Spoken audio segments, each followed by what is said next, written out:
Teman, pernahkah kita merenung mengapa di tengah dunia yang makin beragam ini kita seringkali melihat gesekan atau perbedaan pandangan yang tajam, padahal sebagai seorang mukmin kita diajarkan bahwa keimanan kepada wahyu Allah seharusnya membawa kedamaian dan keteraturan. Nah, semua jawaban itu akan kita kupas tuntas dalam video pembelajaran kali ini. Kita akan membahas tentang meyakini kitab-kitab Allah untuk menjadi generasi pecinta Al-Quran yang toleran. Saya Muhammad Bakri Ridwan, mahasiswa Institut Agama Islam Al-Azhar Cianjur, Prodi KI kelas 4. Siapkan catatan kalian, mari kita mulai belajarnya. Pertama-tama mari kita pahami terlebih dahulu apa itu arti iman. Secara aspek bahasa atau linguistik, iman berasal dari kata amana yu'minu imana, yang berarti percaya atau aman. Di dalam bahasa, iman memiliki 3 pilar utama, yaitu al-iqrar atau pengakuan tanpa ragu. Yang kedua, al-qabul, yaitu penerimaan hukum dan ajaran. Yang ketiga, al-ijtihan atau ketundukan total pada wahyu.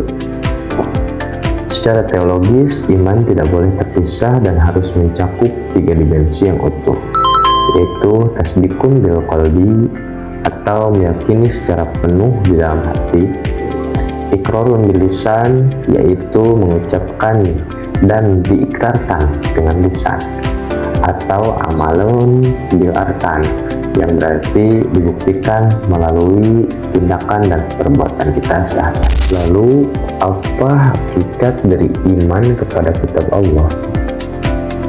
Maknanya adalah kita meyakini dengan sepenuh hati bahwa Allah Subhanahu wa Ta'ala telah menurunkan kalamnya kepada para rasul pilihan. Tujuannya sangat mulia, yaitu untuk membawa manusia keluar dari kegelapan atau zulumat menuju cahaya yang terang benderang atau nur. Khusus untuk Al-Quran, kitab suci kita ini ditransmisikan secara mutawatir. Artinya Al-Quran diriwayatkan oleh sangat banyak orang dari generasi ke generasi, sehingga mustahil bagi mereka untuk sepakat berbohong. Al-Quran juga bersifat al-muta'abbad bitilawati, yang berarti membaca setiap hurufnya dihitung sebagai ibadah dan mendatangkan pahala di sisi Allah. Nah, bagaimana dengan sikap kita terhadap kitab-kitab terdahulu? Kita tentunya wajib yakin bahwa kitab-kitab tersebut pernah ada, namun syariatnya telah selesai karena adanya konsep nasakh atau penghapusan hukum lama oleh hukum baru. Teman-teman, seringkali kita mendengar istilah kitab dan suhuf. Apa sih perbedaannya? Kitab yaitu wahyu Allah yang disampaikan kepada para rasul dan telah dibukukan menjadi satu kumpulan yang utuh, sedangkan suhuf adalah wahyu Allah yang diturunkan kepada para rasul namun masih berbentuk lembaran-lembaran yang terpisah. Kita mengenali 3 kitab yang diturunkan sebelum Al-Quran. Pertama, kitab Taurat yang diturunkan kepada Nabi Musa alaihissalam berdasarkan surat Al-Maidah ayat 44. Kedua, kitab Zabur yang diturunkan kepada Nabi Daud alaihissalam. Kitab yang ketiga yaitu kitab Injil yang diturunkan kepada Nabi Isa alaihissalam berdasarkan surat Al-Maidah ayat 46. Nah, sebagai puncaknya Allah menurunkan Al-Quran sebagai kitab suci yang terpelihara. Al-Quran adalah wahyu terakhir yang diturunkan kepada Nabi Muhammad SAW. Ia membawa kebenaran yang mencakup seluruh isi sekaligus membenarkan kitab-kitab sebelumnya. Lalu bagaimana cara kita membuktikan keimanan tersebut? Kita harus mendaki 4 tangga cinta terhadap Al-Quran. Tangga yang pertama adalah tilawah atau membaca. Di tahap ini kita perlu mempelajari ilmu tajwid agar bisa membaca Al-Quran dengan baik dan benar.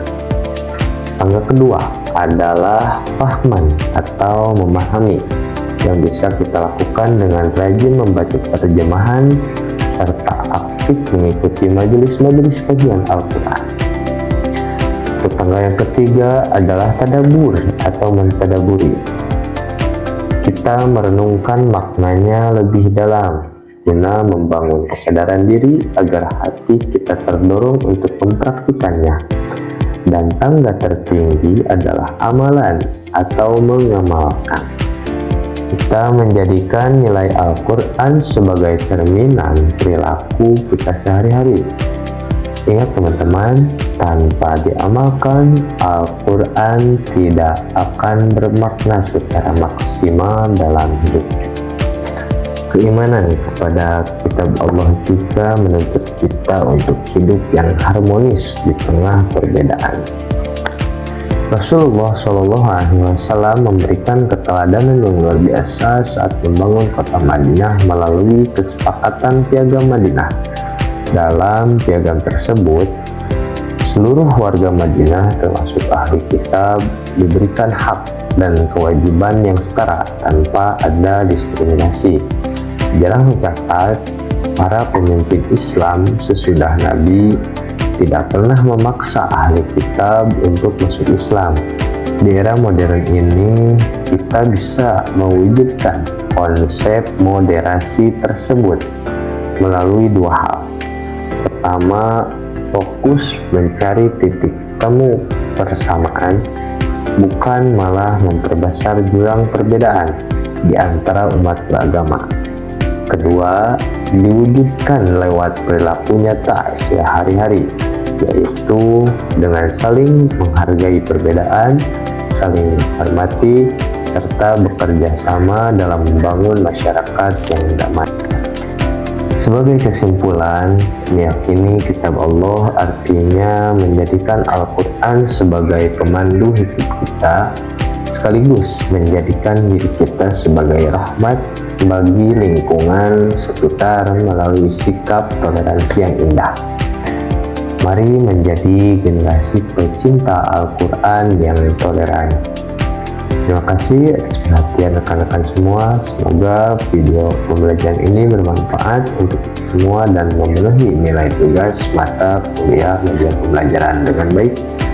Kurang lebih mohon maaf. Allahumma muwaffiq ila aqwamit thoriq.